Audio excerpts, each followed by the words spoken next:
আজ নিয়ে আসলাম লাই শাক চাটনি। শাক আগে ধুয়ে ছোটো করে কেটে নিয়েছি। কেটে একটু লবণ দিয়ে কিছুক্ষণ মেখে রাখলাম। এভাবে মেখে রাখলে শাক থেকে জল বের হয়। তাহলে দেখতে থাকুন কিভাবে শাকটা জল থেকে উঠিয়ে নিচ্ছি। জলটা ভালো করে চিপে ফেলে দিব, যেন জল না থাকে শাকে। চাটনি করার জন্য আমি নিয়েছি শুকনো মরিচ, টমেটো, পেঁয়াজ, ধনেপাতা, সরিষার তেল।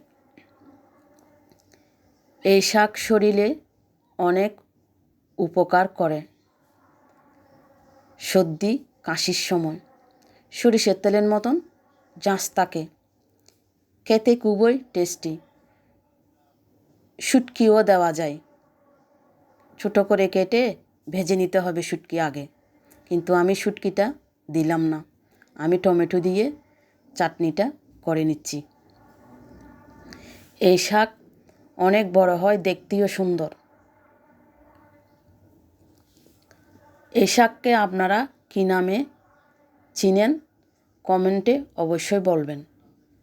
চট্টগ্রামের ভাষায় লাই শাক বলে, অন্য নাম আছে কি না আমি জানি না।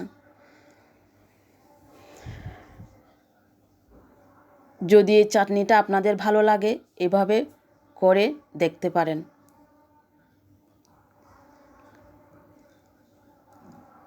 বন্ধুরা, আপনারা সবাই সাপোর্ট করবেন আর আমার পাশে থাকবেন। চাটনিটা আমার শেষের দিকে হয়ে আসছে। চাটনি করে আমি একটু ছেটে নিব, কারণ আমিও খাবার